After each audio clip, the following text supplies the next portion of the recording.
have Omar Kendall, the game director from Superbot Entertainment, to tell us all about it. Welcome to the couch, Omar. Thanks very much for having me. It's excellent to have you here. Now, can you tell us, just for people who don't know anything about this game, what are we looking at here? Tell us about PlayStation All-Stars Battle Royale. Yeah, absolutely. So, PlayStation All-Stars Battle Royale, the sort of top level, it's a 4-player sort of 2D style brawler / fighting game, but I think more importantly, we think PlayStation All-Stars Battle Royale is a celebration of the PlayStation history, its universes, its characters, sort of all slammed together in this crazy kind of mashup type experience. So we've got crazy characters like Kratos and Parappa the Rapper and Ratchet and Clank and Jak and Daxter fighting on these sort of hybrid levels. So what we're taking a look at here is a Jak and Daxter level, Jak and Daxter inspired level called Sandover Village, but actually during the course of gameplay, these Hot Shots golfers from Hot Shots Golf show up and start having a bit of golf, teeing off in the background, and interact with the characters, interact with the play space, sort of having fun, mashing up all these crazy worlds together to service sort of our environments. Cool. Now, just as an aside, for the audience at home and watching on Twitch, what you're seeing right now, we actually have some of the live audience members playing the game for us right now. So if you are here at EB Expo and you want to get some hands-on time with PlayStation All-Stars Battle Royale, just come up to the booth here at GameSpot, and we'll try and get you on. And there may even be a prize at the end of this. I'm going to say it. There's going to be a prize. There is going to be a prize. There's going to be several prizes. Okay, everyone line up if you actually want to play. We're going to have like a final round at the end of this, and there's going to be some kick-ass prizes, so just, hang around the booth. But in the meantime, Omar's going to tell us a little bit about, the action that's happening on screen right now. And I guess, describe in a bit more detail, what type of game this is. So obviously, this isn't going to be, like as core a fighter as something like Injustice or a Street Fighter. So tell us about, what we're actually seeing on screen here, Omar. Sure. So the big gameplay sort of innovation that we have in PlayStation All-Stars is our super system. So none of the characters in PlayStation All-Stars have health bars or anything like that. Instead, what they have is a super meter. So each character, as they fight, as they attack, they build energy towards performing their supers. These supers are the only way to kill opponents, which is the only way to score points, and it's the only way to win. Each character has 3 supers, and they get sort of progressively better at killing. So like a level 1's pretty good, a level 2 is really good, a level 3 is amazing at killing your opponents. They cost a little bit more, but you perform them with the R2 button. So you're constantly filling up your energy, getting access to these super attacks, and then trying to land kills with them with that R2. So it creates something of a new and interesting gameplay style, a little bit different, I think, than what a lot of players are used to. Obviously, there's 4 players, so it can get a little frantic. But there is a surprising amount of depth, I think, in the system as well. So why do that? I mean, like most fighting games, you have a health bar, right? Yeah. Or something to denote that you have less power or energy. Like, sure. Why just have like a super knockout system? Well, we really, first and foremost, just thought it would make a really interesting play style, a play type, something new and something that maybe players haven't experienced before.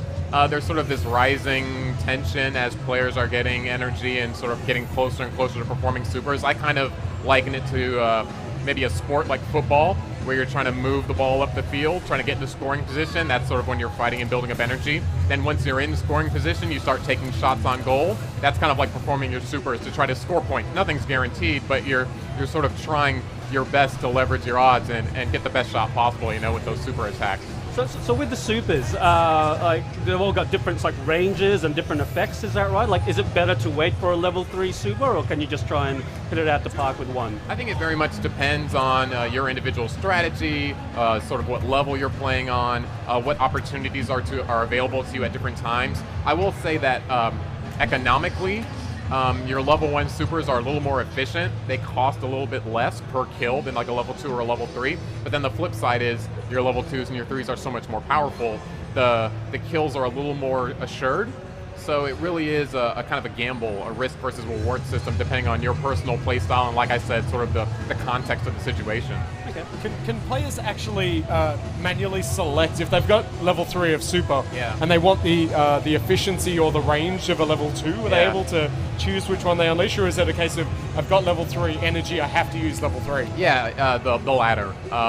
Sort of if you're at a particular super tier, or a level 1 or level 2, and you want to use that one, you really need to stop and put yourself in a situation to try to use that super. If you continue to get AP, you will crest over into the next super, and that opportunity might be lost. Yeah. Do you find it, that people are strategizing that way, where they may not collect AP so they can perform a particular move and then spend a level 2 and then go back to level 1 to quickly acquire rather than a level 3? Absolutely. I mean, I've experienced this personally when I play the game. There are certain characters who there's a particular super that I personally gravitate towards, and you can really feel it in the match that once a player has reached that super, they'll start positioning themselves in very particular ways on the map, whether that be immediately behind an opponent or maybe high on a hill somewhere where they can sort of be best at, in a position to perform that super. And you can tell, and you can sort of go over there and try to disrupt them and try to throw them, because throws eject AP and can deplete your energy. And there's all sorts of different metas that are established based on trying to prevent someone from ever getting a super at all, So I'm curious about, obviously this is a hugely rich universe. You've got an almost endless supply of characters and locations. You mentioned hotshots. We're going to see them featured as an environment, but will we see hotshot golfers, for example? Or is it that's such a rich opportunity to put everybody in that you have to pick and choose the way that you include them? You do have to pick and choose. Actually, when it came down to hotshots in particular, we actually worked very closely with the IP holders, and they felt that their IP would be represented best via a level and a level hazard and a level interaction, as opposed to a golfer in there, swinging a golf club around, like hurting other people. And so oftentimes it is a conversation between us and the individual IPs on how to best represent their properties. So how do you decide, which characters to select? Like, let's start with, I guess, the Sony first-party titles. Like, what was your screening process, your wish list, and did you get everyone that you wanted? Well, the process for character selection, it takes many different forms. I think, obviously, there are the characters that the fans ask for. We always hear about Ratchet and Clank. We always hear about Jak and Daxter, Kratos. These are characters that we knew we had to include because in a game like this, those are the kind of characters that fans expect.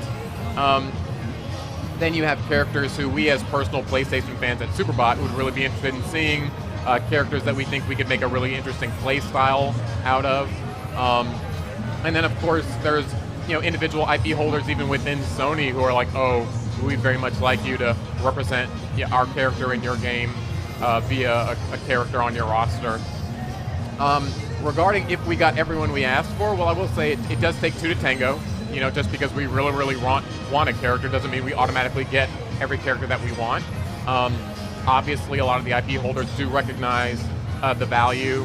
They know that this is a very fan-driven sort of game, and they know that meeting fan expectation, is really important. And they're trying to work with us very hard to make sure that this game does please the fans as much as they know it does need to. So even with the Sony first-party characters, you have to, I guess, have some restrictions to character? Or can you have Kratos have a finisher where it gives out cupcakes and flowers? Or no, each individual IP holder has complete approval on everything that their character does, the way their character looks, up to and including their inclusion in the game. So we had to, go on the road to each individual IP holder and get permission to use their characters, and sort of we've been with them along the entire way of development of the entire game. What about the third-party guys? Because you have some pretty awesome sort of third-party names in there, and even some ones that are you're actually debuting in your game. Yeah. The new Dante is going to come out in your game before DMC comes out. That's right. Yeah. And Raiden is going to be in your game before his game comes out. So what was the process of selecting third-party characters? Yeah, it was really similar to the first-party selection. I think we wanted to include some surprises. I think Big Daddy is probably the best example of that. We thought we could make a really interesting character out of Big Daddy, and we could also sort of push the boundaries of what people consider a PlayStation All-Star by including a character like Big Daddy, and working with the guys over there at BioShock has been really great. You mentioned Raiden and Dante. Those are very, very interesting cases because, as you mentioned, those games aren't even out yet. We're sort of implementing those characters in our game while they're being implemented in their games. We really have to push them and ask them questions that maybe they haven't even answered for themselves yet, and that in and of itself is a very interesting process. But again, they've been super cool in working with us and trying to provide us as much information as possible to really deliver on that fan expectation. And we want to make sure that when you play the Dante in our game and then you go and play the Dante in DMC, you're like, oh yeah, they nailed it. They got that character right.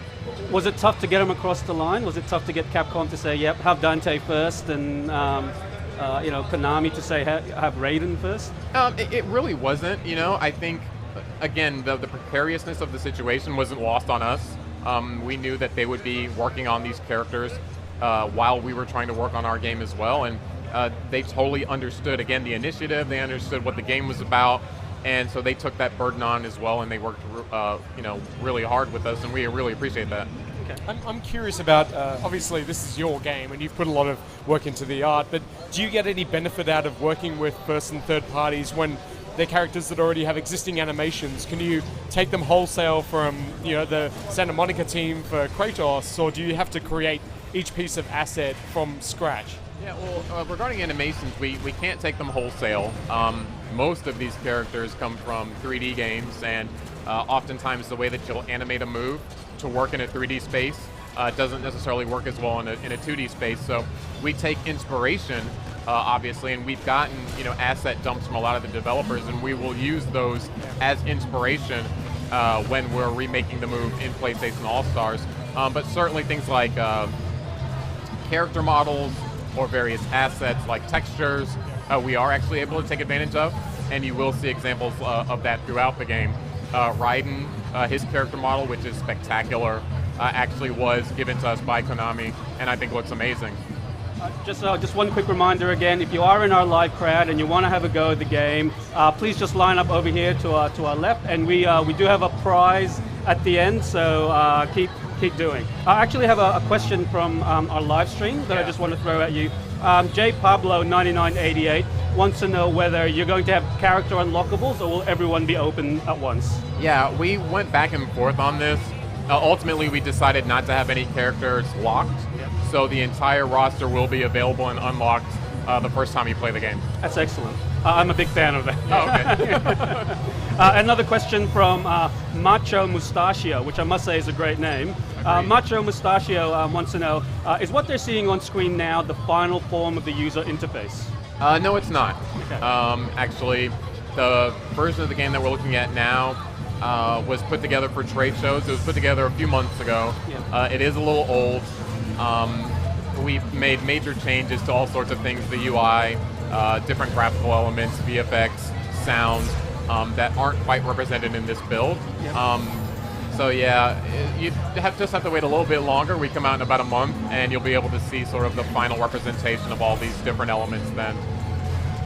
I am actually curious about the esports side of this game, and obviously with such a strong fighting game background within the studio and the game itself, are there tools within the game to allow people to, we're seeing stuff like codcasting, giving players the power to be able to send and share their experience with other users? Will you be offering similar sort of tools in All-Stars?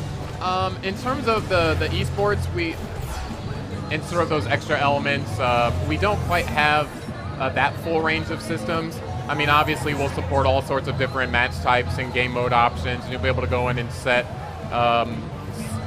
your game rules to your heart's content. But in terms of that secondary layer, things like that, replays, for instance, are really hard to do in our game due to the way that we designed our characters in the animation system and the physics system. In a lot of traditional games, you can do what's called key logging, which is basically you just store all the inputs and then you just play them out in engine. That actually doesn't work quite well in our game because of our physics system. Things don't always play out the way that they did when you actually played them, so it renders kind of the traditional way of doing replays kind of invalid in our game. It makes it a little bit difficult, so we're going to have to work a little bit longer and harder to pull something like that off.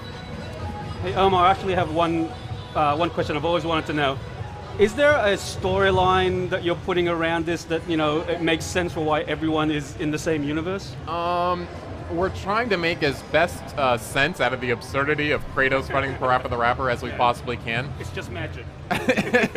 It's close to magic. Yeah. There is an underlying story, yes. Yep. You'll be able to get a sense of what that is through each character's individual arcade progression in our story mode. Yep.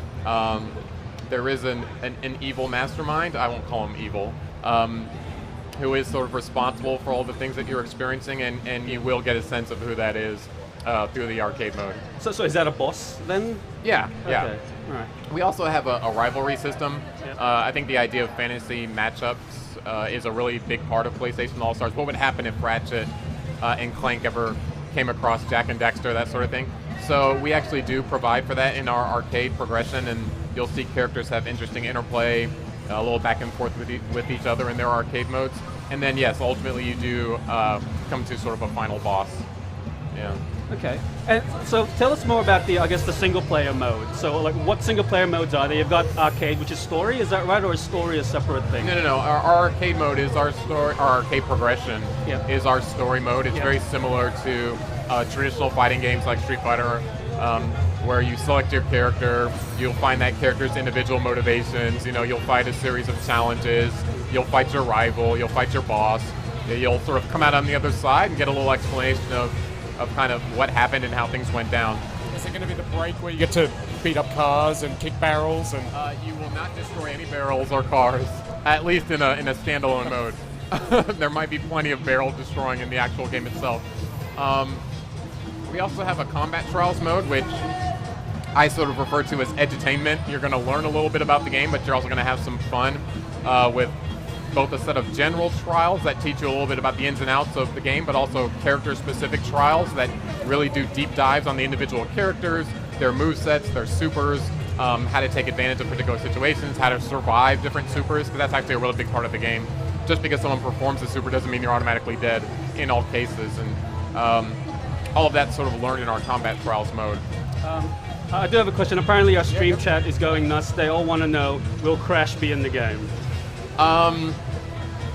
That's a great question. What I'll say is, we obviously know at Superbot and at Sony how important various characters are to the game, Crash Bandicoot in particular. We got this question at San Diego Comic-Con, and my president, Cham Park, gave a very good answer. It takes two to tango. You know, we know the fans want Crash. We want Crash. Crash is not owned by Sony. So it is a negotiation between Sony and the IP holders for all of the characters that exist in the game. And, you know, we're very interested in making that happen, but it's not for free. But I do want the fans out there to know, obviously, we recognize the interest in Crash and characters like Crash. Speaking of which, then, are there plans you can talk about more characters down the track? Any DLC plans that you're thinking of right now? Yeah, I mean, I've gotten a lot of questions about DLC since we debuted the game, and it has dawned on us that it's very important and that the fans are interested in it. And if there's enough fan interest post-launch, we'll definitely want to support the game with DLC. Absolutely. Well, right now, there's no more characters sort of planned down the track, or? Not that I'll be talking about right now. Okay. On that one, actually, Omar, what are the plans for, obviously, fighting games live and die by balance, and you can only do so much while it's in your hands, even if you're focus testing. What are the plans to continue to balance once it's out in the wild and players are actually experimenting with some of the deep nuance of the game? Yeah, that's a very good point. I think you only have sort of a finite idea of kind of what your game is and how it's played internally and through focus testing. But then, you know, the first day your game goes out into the wild, there are more people who've played it on the first day than you've ever played it, you know, while developing it. And very rapidly, different sort of things are revealed. We have a really cool telemetry system that records every single match of PlayStation All-Stars that's ever been played, every character that's been selected, every move that's been performed, every super that's been attempted, and how many kills it got and how many kills it didn't get. We're able to see all of this in the game, even in our beta that's running right now. And so we very quickly get a good sense of characters who are overperforming or underperforming or particular moves that may need adjustment, and we are able to make adjustments based on that feedback. Let's talk a bit about multiplayer. What sort of online multiplayer modes are you coming out with? Yeah, so we've got our main sort of ranked mode, which we call tournament mode. What that basically is, there's actually two types of tournament mode. You've got the 4-player free-for-all 3-minute match that you see right now and at most trade shows. We also have a 2v2 ranked tournament mode, which is super fun, but also has a really cool competitive element to it. Both of those modes are ranked with leaderboards, and there's a progression system that you can experience to level up your characters and gain access to different items and costumes and animations, intros, outros, taunts, and things like that. We also have a quick match mode where if you're not feeling particularly competitive and you just want to create a match type of your own different configurations, you're able to hop online very quickly and easily and do that as well. And we do something really interesting with our versus mode. We don't differentiate between an offline versus mode and online versus mode. We just have a versus mode, and if the three of us are sitting on the couch, we can fire it up. We can take that fourth slot and just grab someone from online and put them into our game and just have a match. And so that mode is actually super fun. Obviously, it's not one of our ranked modes, but it really makes the experience between offline and online really seamless.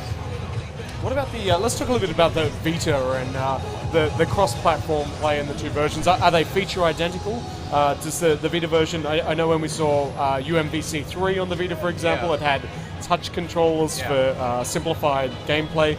Will we see anything similar in the handheld version of this? We do take advantage of some of the Vita's touch functionality, both the touch screen and the back-facing touchscreen.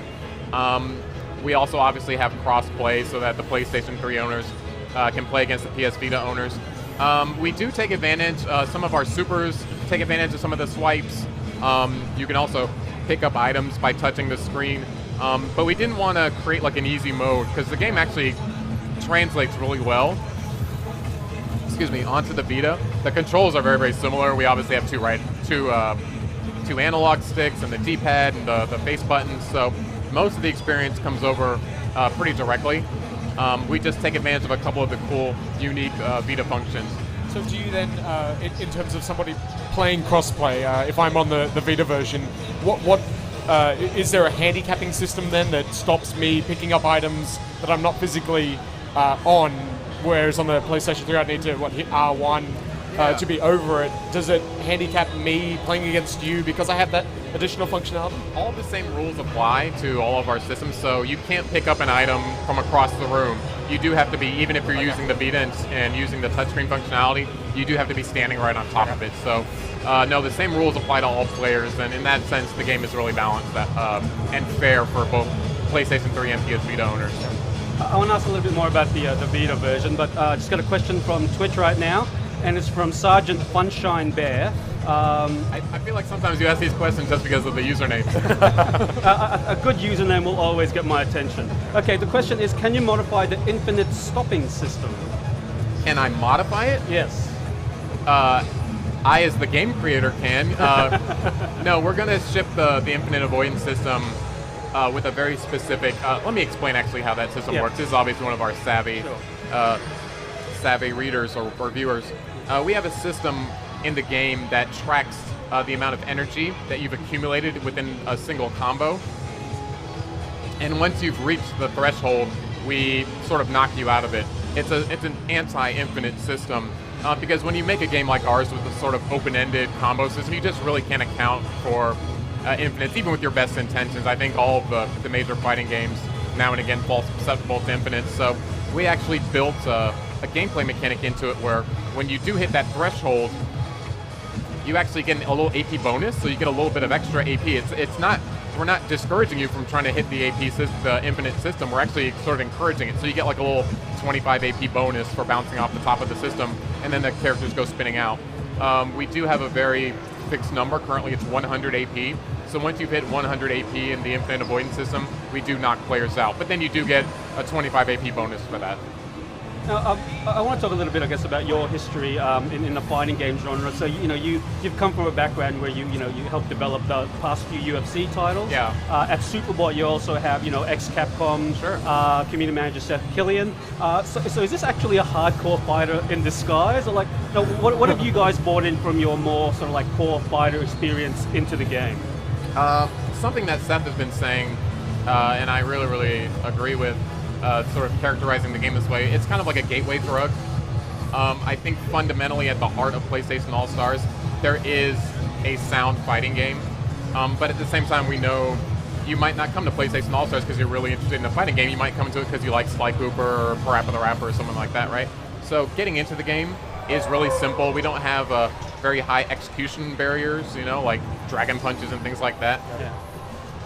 But the underlying mechanics of the strategy of how to be successful at PlayStation All-Stars are sort of rooted in the very traditional elements that being good at Street Fighter, or being good at Tekken, or being good at Mortal Kombat, you know, and being able to introduce new players to the sort of beauty of the strategy and the metagame of fighting games is definitely something that's on our agenda, and something that we are intentionally looking to execute for PlayStation All-Stars.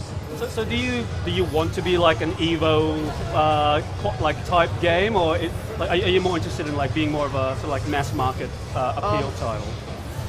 I think obviously I want to appeal to as many people as we possibly can. I think that's actually the way I view success is if someone can look at this game and say, I think that game might be for me. I think I might, that game looks fun to me. I might have a good time for whatever reasons. If I just approach it casually, if I approach it from a hardcore standpoint, I'd love to appeal to as many people as possible. The Evo crowd is very interesting. You don't get into the Evo crowd by forcing yourselves on them. You know, they decide what they like to play and what they don't like to play, and we respect that. So if they find that they're interested in our game and they want to develop communities and have tournaments, we're obviously going to encourage that. But it really is up to the fans. And listen, I would love it if they did pick it up, but we're going to leave it up to them and let them figure it out for themselves.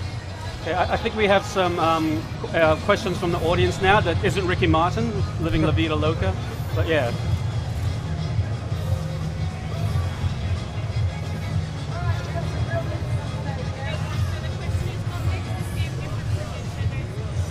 Yeah, sure.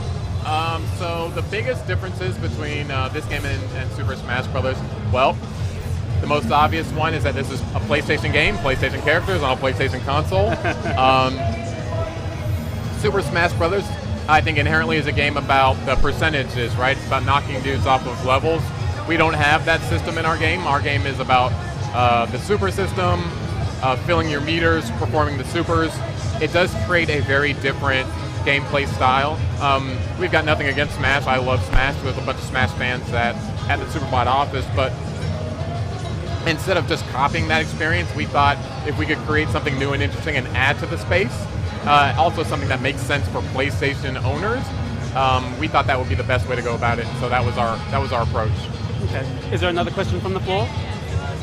Earlier you were talking about online with the ranked matches. There'd be some form of leveling up and unlocking additional items for doing well, etc. And at the same time you were talking about balance being really important to the game. How are you going to incorporate items without breaking the balance? And what are those items going to look like? Because any type of a power-up or level up I can think of would make one person stronger than the other, and then that essentially ruins the balance that you're going for, right? Did you get that? No. Only a little bit, sorry. So I think the question was, how are you going to incorporate items in the game without breaking the balance, and also what are those items? Sure, so items. Question was about items. Yep.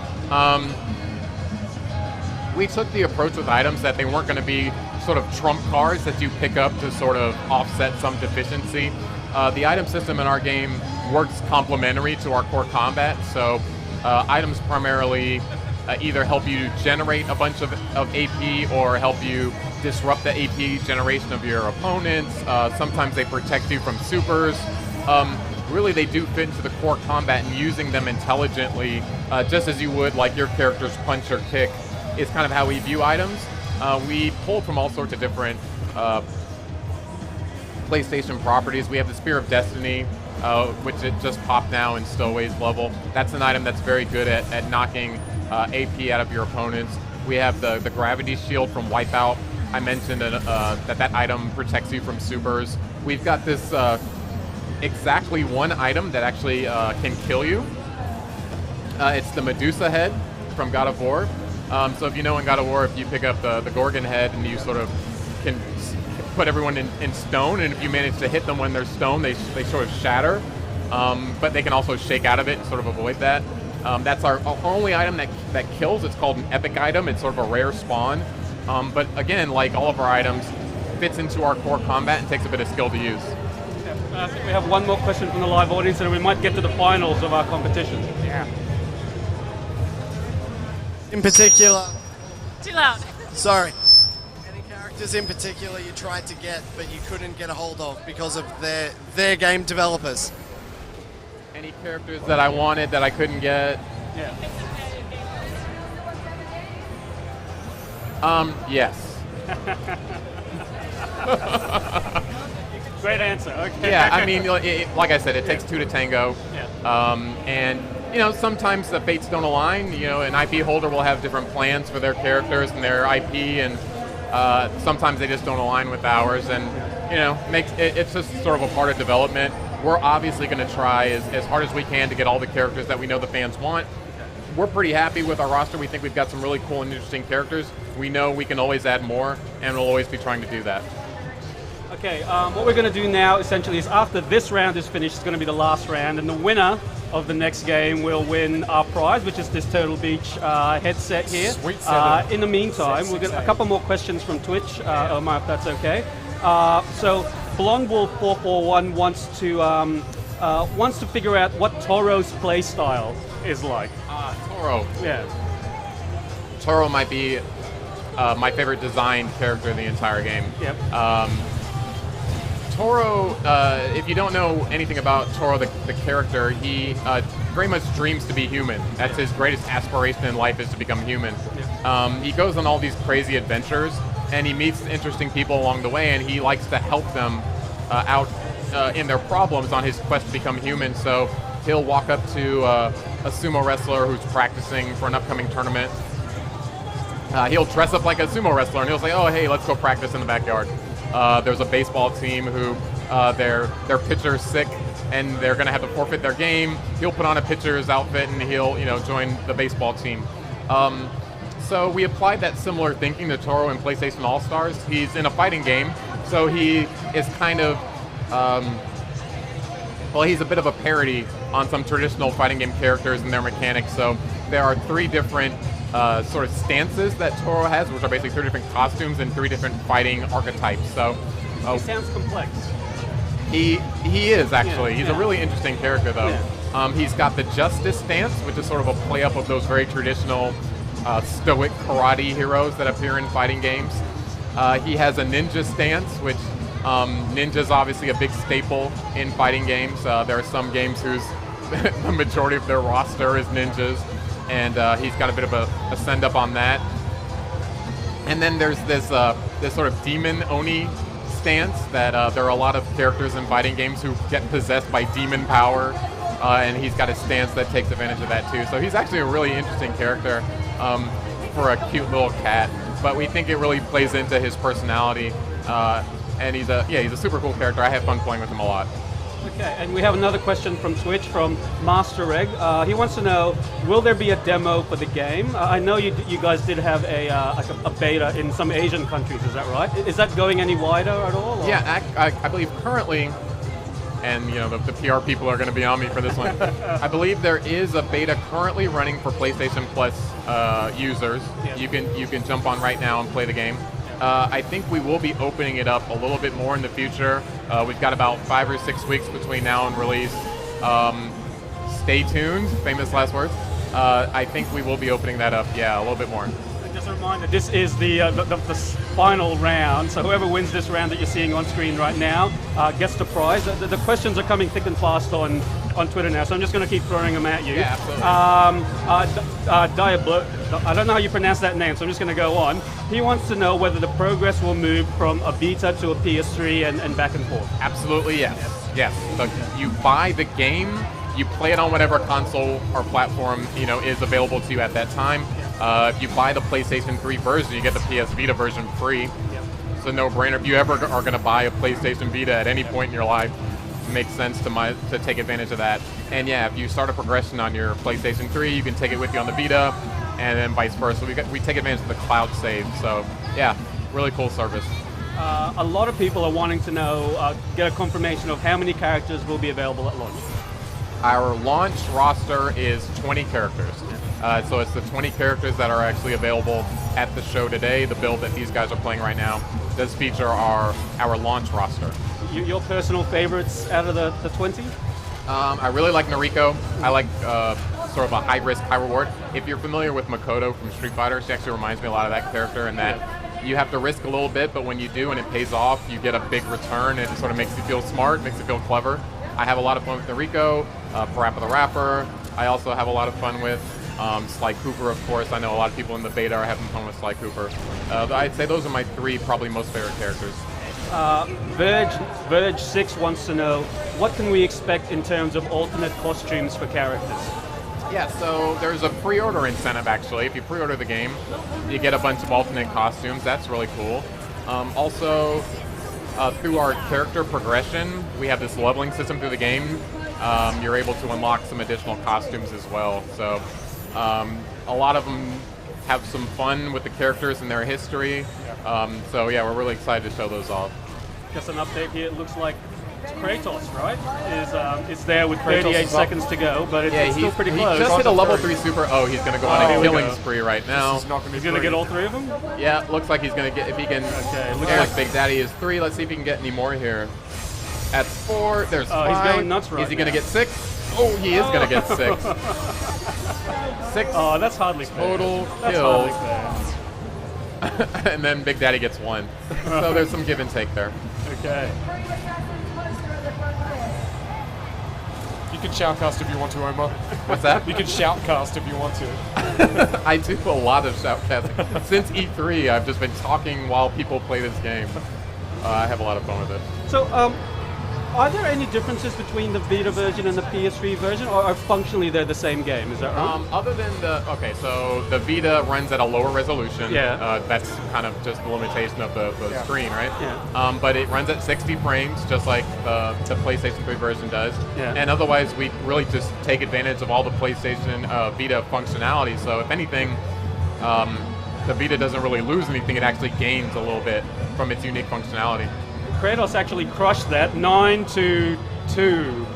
So congratulations, Kratos. It's a drubbing. Well done. Give the man a clap. Give the man a clap. That was awesome. And we're just going to give out the prize. Congratulations. Right now. So the game is almost complete. Yeah, you're ready to sort of like get it out there to the public. Yeah, listen, the guys are back at the office right now while I get to hang out here with you, working really hard, stomping a lot of bugs. Getting ready for our release on November 22nd. Yeah. So what's the reaction been like from regular consumers when you've been showing the game off? Yeah, I love coming to consumer shows and showing the game off because I think the game makes most sense when you play it. You get to feel it. You get to just walk up here with your friends and play the game. The response has been great. People have been telling me that they've been having a lot of fun with it, and I love to hear that. So yeah, it's been really good. So what's the next stage of the trip for you? Are you going out there to spruik the game a bit more, or is it back to finally finishing it now? I'm actually going to be here for the show all weekend, and then I fly to Brazil actually because they're doing a big show down there. So I want to throw some support to the guys down there in LATAM. Just going to be showing the game around for a little while. Okay. All right. Well, I think that is it for our look at PlayStation All-Stars. Please, everyone, thank Omar Kendall for answering everyone's questions. It's been really good. I do have one last one for you, and that is a release date, please. Yeah, so PlayStation All-Stars Battle Royale will be out on the PlayStation 3 and PS Vita on November 22nd. Like I said, you buy the PS3 version, you get the Vita version free.